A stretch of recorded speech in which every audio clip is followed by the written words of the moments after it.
एक प्रेरणादायक प्रसंग। दो दुनिया दो सपने।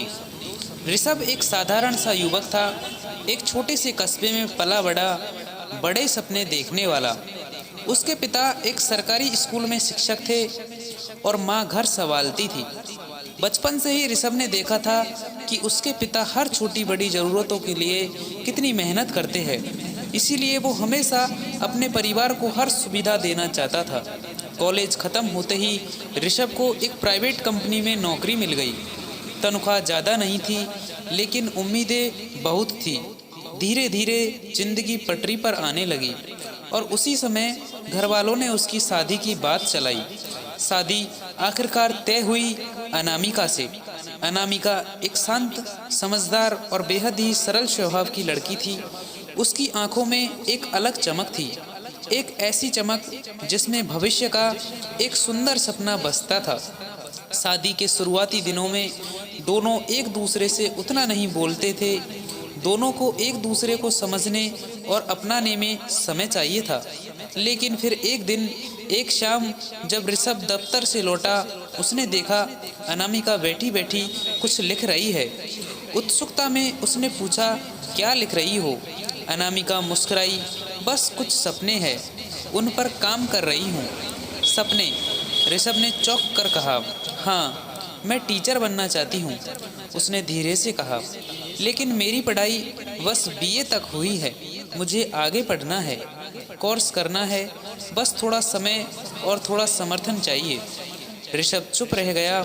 उसे लगा कि उसके घर की बहू नौकरी करेगी। ये बात शायद घर वाले ना माने। उसे भी डर और सामाजिक दबाव महसूस हुआ। उस रात वह देर तक सोचता रहा, लेकिन जब उसने अनामिका को माँ के साथ घर के सारे काम करते देखा, हर किसी का ख्याल रखते देखा, तब उसके भीतर कुछ बदलने लगा। उसने सोचा, यह लड़की मेरे लिए अपना सब कुछ बदल सकती है। क्या मैं उसके सपनों के लिए कुछ नहीं कर सकता? अगली सुबह उसने कहा, अनामिका, तुम अपनी पढ़ाई जारी रखो, मैं साथ हूँ। अनामिका की आंखों में खुशी और विश्वास दोनों चमक उठे। अनामिका ने पढ़ाई शुरू कर दी। सुबह 5 बजे उठकर घर के काम करना, फिर कोचिंग जाना, फिर दोपहर में पढ़ना। उसकी दिनचर्या बेहद कठिन हो गई थी, लेकिन वो थकती नहीं थी। ऋषभ भी अब उसका साथ देता था। वो घर के छोटे मोटे काम करने लगा था ताकि अनामिका के पास पढ़ाई के लिए समय हो। लेकिन एक शाम घर के बड़े बुजुर्गों ने कहना शुरू कर दिया, बहू घर का काम छोड़कर नौकरी करेगी। हमारे ज़माने में तो बहुएं ऐसे नहीं करती थी। अनामिका चुप हो गई। वह किसी से बहस नहीं करना चाहती थी। लेकिन उस रात उसने ऋषभ से कहा, अगर घर वालों को अच्छा नहीं लगता तो मैं पढ़ाई छोड़ देती हूँ। कोई बात नहीं। ऋषभ के दिल पर जैसे किसी ने चोट कर दी हो। नहीं, उसने दृढ़ आवाज़ में कहा, तुम पढ़ाई जारी रखोगी, बाकी सब मैं संभाल लूँगा।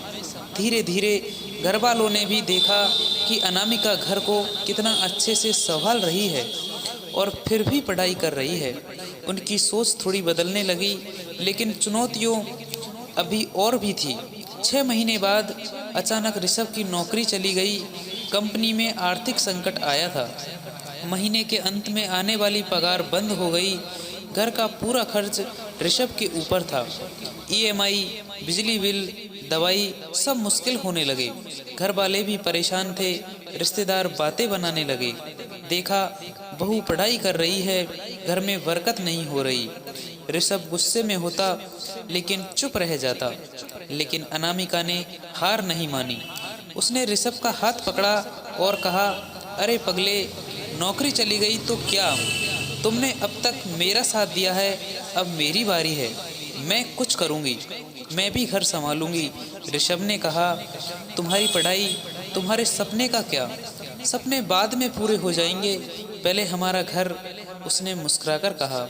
और हाँ, मेरा सपना तुमसे ही शुरू होता है। अनामिका ने बच्चों को ट्यूशन पढ़ाना शुरू किया। पहले 2 बच्चे थे, फिर 5, फिर 10। उसकी पढ़ाई भी जारी थी। धीरे धीरे घर चलने लगा। ऋषभ रोज जॉब ढूंढता, रिज्यूमे भेजता, लेकिन जवाब नहीं आता। एक दिन वह टूट गया और कहने लगा, शायद मैं अच्छा पति नहीं हूँ, तुमसे बेहतर जीवन का हकदार था तुम। अनामिका ने उसका चेहरा पकड़कर कहा, तुम सबसे अच्छे हो। पति वो नहीं जो पैसे दे, पति वो है जो साथ दे, भरोसा दे, और तुमने वो किया है। उसके शब्दों ने ऋषभ को फिर खड़ा कर दिया। 1 साल बाद अनामिका ने टीचर एग्जाम पास कर लिया। उसे शहर के एक अच्छे स्कूल में नौकरी मिल गई। पहले साल उसकी तनख्वाह कम थी, लेकिन सम्मान बहुत मिला। ऋषभ को भी आखिरकार एक नई कंपनी में नौकरी मिल गई, पहले से ज़्यादा वेतन पर। अब जब उनके पास स्थिर आय आने लगी, उन्होंने एक छोटा सा रेंटल फ्लैट लिया और वहां जाकर रहने लगे, ताकि दोनों अपने करियर पर ध्यान दे सके। शाम को दोनों साथ बैठकर चाय पीते, दिन की बातें करते। पहले की तरह शिकायतें या तनाव की बातें नहीं होती थी। अनामिका अब ऋषभ के लिए नए नए व्यंजन बनाती, ऋषभ भी उसे टेक्नोलॉजी और कंप्यूटर सिखाता। धीरे धीरे उनके बीच एक अनकहा भरोसा गहरा होने लगा था। 2 साल बीत गए। अब अनामिका की नौकरी स्थिर हो चुकी थी। स्कूल में उसे बहुत पसंद किया जाने लगा था। वह एक प्रेरक टीचर के रूप में जानी जाती थी। बच्चे उससे प्यार करते थे। एक दिन स्कूल प्रिंसिपल ने कहा, अनामिका, तुम्हारी क्लास के रिजल्ट बहुत अच्छे हैं, हम तुम्हें वाइस प्रिंसिपल बनाना चाहते हैं। अनामिका की आंखों में आंसू आ गए। उसे याद आया वो लड़की जिसे लोग रोकते थे, जो घर और समाज के बीच पिस रही थी, अचानक आज एक बड़े पद पर खड़ी थी। वहीं दूसरी ओर ऋषभ का करियर भी सुधर रहा था। वह अब अपनी कंपनी में टीम लीडर बन चुका था। दोनों की जिंदगी अब खुशियों से भरी थी। एक रात दोनों छत पर बैठे थे। हवा धीरे धीरे चल रही थी। अनामिका ने धीमे से कहा, ऋषभ, अब मुझे एक और सपना पूरा करना है। अब क्या? ऋषभ मुस्कुरा कर बोला, मैं एक छोटा सा स्कूल खोलना चाहती हूँ, उन बच्चों के लिए जो पैसे ना होने की वजह से पढ़ नहीं पाते। ऋषभ ने उसकी आंखों में देखा, वही चमक, वही संकल्प, वही जुनून। उसने कहा, मैं साथ हूँ, जितना भी लगेगा हम करेंगे। 2 साल बाद एक छोटा सा स्कूल खुला, नवदीप पब्लिक स्कूल। स्कूल का पहला बोर्ड ऋषभ ने अपने हाथों से लगाया था। पहले 20 बच्चे थे, फिर 40, फिर 100। अनामिका की मेहनत, ऋषभ का साथ और समाज का सहयोग सब मिलकर उस स्कूल को ऊंचाइयों तक ले गए। आज अनामिका शहर में एक सफल शिक्षिका है, ऋषभ एक सफल प्रोफेशनल, और दोनों मिलकर उन बच्चों का भविष्य बदल रहे हैं जिनके पास कभी कोई उम्मीद नहीं थी। एक दिन एक पत्रकार ने उनसे पूछा, आपकी सफलता का राज क्या है? ऋषभ ने मुस्कुराकर अनामिका की ओर देखा और कहा, मेरी सफलता का राज मेरी पत्नी अनामिका। अनामिका ने भी उसकी ओर देखकर कहा, और मेरी सफलता का राज हमारा जीवन और एक दूसरे पर हमारा अटूट भरोसा। दोनों एक दूसरे का हाथ थामकर मुस्कुराए। कहानी खत्म नहीं हुई थी। इंसानी रिश्तों में प्रेम, संघर्ष और विश्वास की कहानी कभी खत्म नहीं होती।